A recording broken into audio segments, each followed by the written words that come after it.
Bonjour à tous, j'espère que vous allez bien. Alors aujourd'hui, j'avais envie de vous parler de LinkedIn, qui est sans doute mon sujet favori. Comment utiliser LinkedIn? Il y a plein d'erreurs qui sont commises par rapport à LinkedIn, et il y a des choses à faire, il y a des choses à ne pas faire, et je voudrais évoquer 11 points, enfin aborder 11 points parce qu'on va les creuser un minimum. Alors déjà, je voudrais parler du terme social selling, parce qu'on dit que LinkedIn, c'est le temple du social selling, de la vente sociale entre guillemets. Moi, j'aime pas trop ce terme-là. J'aime pas trop le terme social selling parce que je trouve que il est très orienté vente. Moi, ce que je préfère finalement, c'est parler de relations. C'est-à-dire que pour vendre sur Internet, de toute façon, sur LinkedIn principalement, il faut établir des relations. Il faut avoir cette optique-là. Il faut avoir cet état d'esprit-là et pas penser à la vente, vente, vente, décrocher des contrats, décrocher des contrats, décrocher des contrats. Il y a plein de gens qui viennent vers moi et qui me disent comment est-ce que je peux faire pour décrocher des contrats dès demain, dès la fin de la semaine. Sinon, je suis foutu. Ça va être compliqué de continuer si je trouve pas des clients maintenant tout de suite. Il faut vraiment penser relations. Comment créer des relations de longue durée, des relations de confiance avec différents business pour ensuite éventuellement faire du business après. Donc je vais parler de tout ça, mais j'aime pas trop le terme social selling.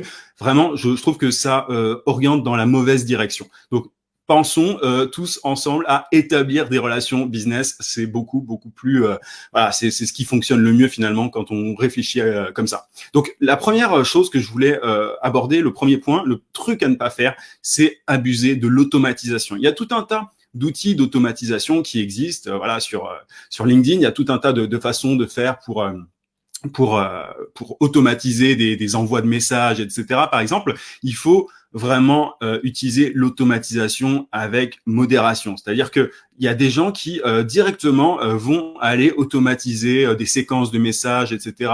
Avec des outils comme Link Helper, par exemple, alors qu'ils n'ont pas de bon positionnement, ils n'ont même pas optimisé encore leur profil LinkedIn et tout, ils sont pas au clair par rapport à leur cible. Donc, faut vraiment faire gaffe à ne pas chercher à automatiser quoi que ce soit avant d'avoir réussi à générer des contrats, décrocher des contrats à la main, manuellement. Moi, ce que je recommande toujours, c'est de partir à la chasse aux prospects de façon manuelle, et ensuite si on se rend compte qu'on a des résultats de façon manuelle, là on peut aller automatiser, mais vraiment faire ça doucement, et évidemment ne jamais automatiser quoi que ce soit, ne jamais utiliser d'outils d'automatisation sans avoir la version au minimum LinkedIn Sales Navigator. La version LinkedIn Sales Navigator, c'est une version qui est à 60 ou 70 euros par.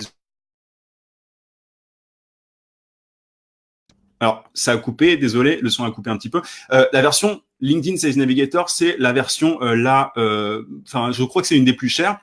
Elle est entre 60 et 70 euros par mois, donc c'est vrai que c'est pas donné, mais quand on prend le paiement annuel, c'est un peu moins cher, mais ça vaut vraiment le coup parce qu'on peut se permettre d'utiliser des outils d'automatisation, on a moins de chances de se faire bloquer par LinkedIn et on peut envoyer beaucoup plus d'invitations que si on n'a pas cette version-là. C'est-à-dire qu'on peut envoyer jusqu'à 100 invitations par jour avec la version LinkedIn Sales Navigator. Me demandez pas pourquoi, c'est comme ça que ça marche en tout cas. Mais il faut vraiment pas abuser de l'automatisation au début quand on n'a jamais réussi à décrocher un seul contrat à la main, parce que sinon on part vraiment avec de mauvaises habitudes, on prend de mauvais réflexes, et voilà, encore une fois, c'est pas du social selling, c'est voilà, on crée de véritables relations. Sur LinkedIn, on crée des relations, il faut pas penser automatisation, vente, sinon vraiment on se plante, et la plupart des gens qui viennent vers moi et qui n'ont pas de résultats n'ont pas compris ça. Donc souvent, je reprends leur travail marketing en amont, et ensuite on peut automatiser des trucs. Mais ça, c'est mon premier point. Utiliser l'automatisation sur LinkedIn avec précaution et avec modération. Deuxième point, personnaliser chaque invitation. Une invitation sur LinkedIn, ça doit pas se faire n'importe comment. Une invitation sur LinkedIn, elle doit être personnalisée. Quand je dis personnalisée, c'est bonjour, blabla, monsieur, madame, truc.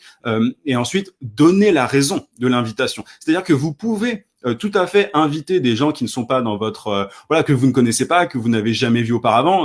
C'est la base du networking, c'est la base du réseautage, mais il faut donner une raison. C'est-à-dire que dire voilà, j'ai juste vu que vous étiez CEO de telle boîte, ça ne suffit pas. Enfin, essayez de donner quelques éléments qui donnent envie à la personne en face d'accepter votre invitation. Il y a beaucoup trop de personnes qui envoient des invitations comme ça sans rien personnaliser. Moi, j'en reçois énormément et je les accepte pas, ou en tout cas très rarement, parce que je ne comprends pas ce que ces personnes me veulent. Donc, quand vous cherchez à établir une relation sur LinkedIn personnalisée, il suffit de cliquer sur ajouter une note quand on juste après avoir cliqué sur se connecter, et voilà, vous écrivez votre petit texte, vous n'avez pas beaucoup de place, donc il faut être assez succinct, enfin assez bref, et vous cliquez sur envoyer. Et là, vous aurez beaucoup plus de chances déjà de voir votre invitation acceptée. C'est là que peut commencer la conversation, et c'est très simple en fait. C'est la vente provient d'une conversation, c'est-à-dire que vous ne réussirez à décrocher des contrats sur LinkedIn qu'après avoir échangé avec vos prospects, qu'après avoir parlé avec eux, qu'après avoir au moins identifié déjà un certain intérêt et posé quelques questions. En faisant ça, si vous posez des questions ultra pertinentes, la personne en face va se sentir en confiance, va se dire que vous connaissez votre domaine, que vous maîtrisez votre sujet, et ça pourra aller plus loin. Mais personnaliser chaque invitation. Ne faites pas partie des nombreuses personnes qui envoient des invitations à gogo et qui ne personnalisent rien du tout. C'est presque assimilé à du spam aujourd'hui sur LinkedIn. Donc attention à ça. Troisième point, ne copiez pas les autres. Il y a beaucoup trop de gens qui se copient sur LinkedIn. C'est pas possible. Votre positionnement est unique, votre cas est unique, votre offre est unique, vous êtes unique. Alors faites un profil LinkedIn unique, avec une promesse unique. Ne copiez pas les autres. Moi, il y a des gens qui me copient constamment sur LinkedIn, même les emojis et tout. Je trouve ça drôle parce que des emojis, il y en a beaucoup. Donc, créez votre propre profil LinkedIn, soyez unique, et parce que les gens sur LinkedIn voient quand les autres se copient les uns les autres. Je veux dire, il y a un moment, ça va être juste un réseau social de clones, LinkedIn. Donc, ne faites pas partie des gens qui copient-collent, parce qu'en plus, souvent, quand on copie-colle, on comprend pas le fond, la raison pour laquelle telle personne a mis telle description, tel message, etc. Et parfois, c'est complètement à côté de la plaque. Moi-même, ce que je fais pour induire en erreur, c'est que je m'amuse sur mon profil, je fais des erreurs en fait exprès, parce que je cherche pas particulièrement de clients sur LinkedIn actuellement, mais je fais exprès de faire des erreurs pour que les gens comprennent qu'il faut pas copier, quoi. C'est-à-dire que vraiment, il ne faut pas copier, ça ne sert à rien. Il y a des gens qui vont cibler une cible qui est absolument pas intéressante pour eux dans certains cas. Donc vraiment, ne copiez pas les autres, soyez unique, c'est un point important. Ensuite, quatrième point que je voulais aborder, parler de vos vraies expériences. Il y a plein de gens qui essayent de se la raconter sur LinkedIn, qui essayent d'avoir un statut d'expert sur des sujets qu'ils ne maîtrisent pas toujours en tout cas, et ça se voit assez facilement quand la personne ne maîtrise pas son sujet. Donc n'essayez pas de jouer les experts quand vous n'êtes pas expert sur un sujet en particulier, et ne cherchez pas à donner votre avis sur un truc que vous ne maîtrisez pas. Moi, je vais pas parler d'autre chose que de marketing et de vente, parce que je vais pas commencer à parler de politique sur LinkedIn. Pourtant, il y a des gens qui le font, mais bon, on peut donner son avis, mais je veux dire, c'est pas Facebook non plus, LinkedIn. Donc, parlez de vos expériences en tant que professionnel, et c'est en vous montrant un minimum vulnérable, en partageant des choses de façon sincère et honnête, que vous allez gagner la confiance des gens sur le réseau, de vos prospects, de vos clients potentiels. Donc, parlez de vos vraies expériences, même si elles ne sont pas forcément incroyables, même si, il faut toujours qu'il y ait une espèce de leçon quand vous créez du contenu. Il faut qu'il y ait une certaine leçon, une espèce de conclusion à la fin du post pour que les gens en tirent un minimum de valeur, mais parlez de vos vraies expériences et n'inventez pas de trucs. Parfois, il y a des trucs vraiment aberrants, on se rend bien compte que c'est complètement bidon, que la personne a inventé ça de A à Z pour faire le buzz et tout. Bon, ça marche un petit peu encore aujourd'hui, ce genre de méthode, mais les gens ne sont pas dupes. Vos vrais clients potentiels, vos vrais prospects ne sont pas dupes. Ils savent très bien quand l'histoire est bidon, quand la personne se raconte une vie, s'invente une vie. Donc voilà, soyez transparent, soyez honnête. Moi, c'est l'approche que j'ai en tout cas sur tous les réseaux sociaux d'ailleurs, pas que sur LinkedIn, et c'est ce qui marche le mieux pour moi, parce que vous, en fait, en faisant ça, en étant vous-même sur les réseaux sociaux, en parlant de vos expériences, de qui vous êtes réellement, etc., vous allez attirer des personnes qui vous ressemblent éventuellement, et donc des gens avec qui vous aimez en fait travailler. Moi, il y a plein de gens que j'ai eu au téléphone par le passé, avec qui j'avais pas du tout envie de bosser, et c'était sans doute de ma faute parce que j'avais pas assez finalement été transparent par rapport à qui je suis, mes valeurs, etc. C'est important de laisser transparaître ça dans vos publications aussi. Donc soyez les plus transparents possibles et parlez de vos vraies expériences et pas d'histoires bidons que vous auriez inventées de toutes pièces. Cinquième point, ne cherchez pas à pitcher vos services juste après que quelqu'un ait accepté votre invitation.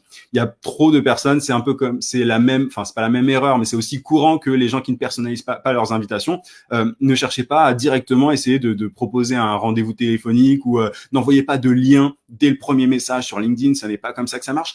Intéressez-vous réellement à la personne en face. En fait, il faut vraiment s'intéresser. Quand je dis qu'il faut établir des relations, c'est pas des histoires. Créer vraiment une relation.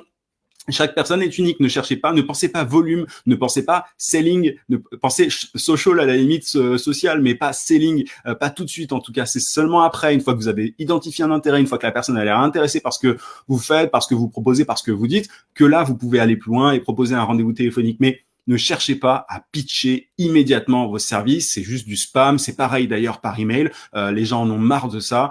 Et LinkedIn, c'est un réseau social encore une fois, donc attention, ne faites pas partie de ces gens-là. Sixième point, essayez d'aider, d'apporter en fait de la valeur un maximum plutôt que de faire votre auto-promotion. Par exemple, si vous avez réussi un truc génial, je sais pas, dans votre domaine, vous avez gagné une récompense, par exemple, peu importe, ne mettez pas juste une publication disant ouais j'ai gagné ça.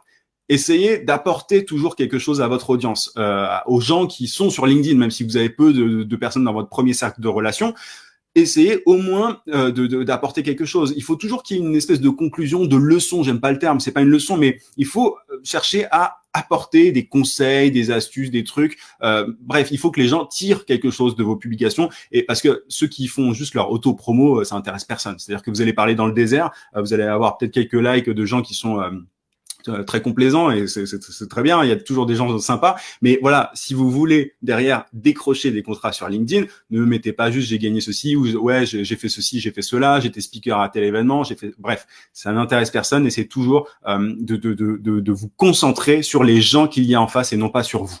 Tout le monde, enfin personne ne s'intéresse réellement à vous en fait. C'est ça qu'il faut comprendre. On est très auto-centré, souvent en tant qu'expert, en tant que consultant, en tant que freelance, on est très auto-centré. On se dit voilà, il faut que je me mette en avant, que je me vende. C'est pas comme ça que ça marche.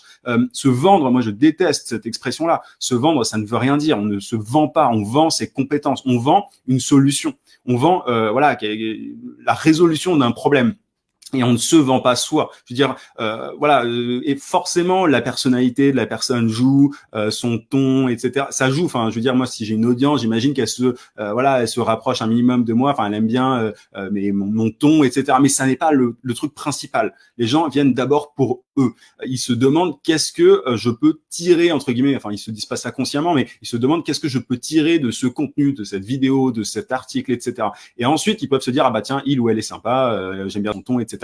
Mais du coup, ne pensez pas juste à vous. Il faut vraiment s'oublier un petit peu et arrêter d'être égotiste comme ça, parce qu'il y a beaucoup trop d'experts qui racontent leur vie et ça n'intéresse personne. Et voilà. Donc, oubliez, ne cherchez pas à vous vendre. Ça, c'était mon sixième point, pardon. Et septième point, pas d'auto-congratulation non plus. Enfin, faut pas se féliciter. Voilà, je vais pas y passer 10 ans, c'est assez proche de mon sixième point, mais ne cherchez pas à vous auto-congratuler en disant ouais j'ai réussi après tant d'années, j'ai galéré et tout. Enfin il y a des gens qui racontent souvent des start-upers qui racontent leur déboire et tout et comme quoi ils ont réussi à la fin. Ça n'intéresse personne. Ça n'intéresse personne sauf si éventuellement, enfin ça intéresse des gens du milieu etc. qui vont se dire ah ouais c'est cool. Enfin vous allez attirer des gens de votre secteur si vous faites ça, mais voilà vous attirerez pas de clients, de prospects. Enfin je veux dire les prospects ne pensent qu'à eux. C'est vraiment important de le comprendre et c'est tout à fait normal. Huitième point, donnez plus que vous ne prenez. C'est un petit peu lié tout ce que je dis là par rapport à ça. Enfin, c'est l'aspect social plus que selling. Donner, apporter de la valeur et oubliez-vous. Je vais pas y passer 10 ans, mais c'est vraiment c'est super important et l'erreur numéro 1, c'est vraiment ça. C'est les gens ne cherchent pas à donner des conseils, à apporter de la valeur, et c'est pourtant comme ça que ça marche. C'est-à-dire que même si on fait le parallèle avec d'autres réseaux sociaux, moi sur YouTube, je donne du contenu gratuit, je donne.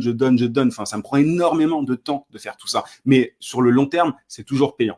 Donner des conseils, apporter de la valeur, aider les gens, en fait, c'est toujours payant. En tant que prestataire de service, moi, j'aime pas trop ce terme-là, mais si vous vendez vos services, c'est toujours payant d'aider les gens. Et alors après, évidemment, il faut faire attention à ne pas tomber sur des gens qui essaient de gratter des conseils gratuits à droite à gauche. Il y en a un paquet aussi. Mais de manière générale, le fait d'aider est toujours, enfin, ça peut paraître un peu mystique dit comme ça, mais c'est toujours quelque chose qui en retour est positif. En tout cas, vous avez toujours des retombées positives derrière. C'est un peu la loi de l'attraction, même si j'aime pas ce terme-là et cette loi-là. Ça fait très, encore une fois, ça fait très mystique, ça fait très gourou, mais Mais bon, par expérience, c'est un truc que j'ai pu expérimenter. Donc, donnez plus que vous ne prenez. Et d'ailleurs, Gary Vaynerchuk, pour ceux qui connaissent, qui est un entrepreneur américain que moi j'aime beaucoup, qui d'ailleurs, c'est lui qui m'a motivé à travers ses contenus à poster autant de vidéos, de contenu, d'apporter de la valeur et tout. C'est ce qu'il dit. Il a un livre qui s'appelle Jab, Jab, Jab, Right Hook. Ça veut dire, en gros, alors c'est une métaphore avec la boxe, c'est donner, donner, donner et ensuite demander. C'est un petit coup, un petit coup, un petit coup et une droite. Bon, c'est un peu violent cette image comme ça, mais en tout cas, donnez un petit peu tout le temps, et à un moment, vous allez pouvoir tirer profit de après avoir donné énormément de choses. Donc c'est voilà, c'est un peu abstrait, mais sur les réseaux sociaux, c'est comme ça. Vous créez du contenu, vous intéressez aux gens, vous donnez des conseils, et à un moment, vous allez pouvoir demander aux gens, vendre en fait de façon très frontale, de façon très directe, mais ne cherchez pas à vendre tout de suite. Ça rejoint ce que je disais précédemment. 10e point, répondez à chaque message sur LinkedIn. Il y a plein de gens qui ne répondent pas à tous les messages. Remerciez les gens qui ont accepté vos invitations. Posez des questions à chaque fois. Soyez systématique. S'il y a un prospect à qui vous n'avez pas écrit, qui est dans votre boîte de messagerie LinkedIn, écrivez, peu importe, posez une question, intéressez-vous aux gens et répondez aussi vraiment à tous les messages, même au merci, même au bonjour, qu'est-ce que vous faites. Enfin, faut vraiment le faire et ancrer ça dans ses habitudes. Et 11e et dernier point que je voulais aborder, soyez régulier sur LinkedIn. LinkedIn, c'est pas un réseau social sur lequel on va de temps en temps, histoire de décrocher des contrats quand on en a besoin. La prospection, de manière générale, est une habitude. C'est quelque chose qu'on ancre encore une fois dans son quotidien. Il y a vraiment un gros enjeu au niveau des habitudes en prospection B2B, et la plupart des indépendants, des consultants, des freelances qui font, c'est qu'ils vont juste envoyer des emails et envoyer des messages sur LinkedIn quand ils en ont besoin, et c'est dommage. C'est dommage parce qu'en général, quand on en a besoin, on est au bord on est au bord j'allais dire de la faillite, c'est presque ça. On n'est pas bien. Et du coup, on a de mauvais réflexes, c'est-à-dire qu'on va chercher à vendre, alors que la vente ne se fait pas comme ça. Encore une fois, il faut établir des relations. Voilà un petit peu ce que je voulais partager avec vous aujourd'hui sur différentes choses à faire et à ne pas faire sur LinkedIn. Et finalement, en principe, c'est extrêmement simple. Je pense que vous en conviendrez. C'est très simple en principe de vendre sur LinkedIn. Maintenant, il faut le faire. La grande différence, c'est qu'il y a des gens qui font ça, qui font preuve d'empathie, qui s'intéressent aux autres, etc. Les autres d'autres qui le savent, qui connaissent les principes, qui connaissent la théorie par rapport à la prospection, mais qui n'appliquent pas parce qu'ils se disent oui, bon, j'en ai pas besoin, ou alors ils ont la flemme. Voilà, ne faites pas partie des gens qui ont la flemme. Ce serait dommage parce que c'est toutes ces habitudes, toutes ces choses à faire et à ne pas faire. C'est ce qui va faire la différence, c'est ce qui va vous permettre de décrocher de gros contrats ou pas. Voilà un petit peu ce que j'avais à vous dire aujourd'hui. J'espère que ça vous a été utile. Je vous dis à très très vite.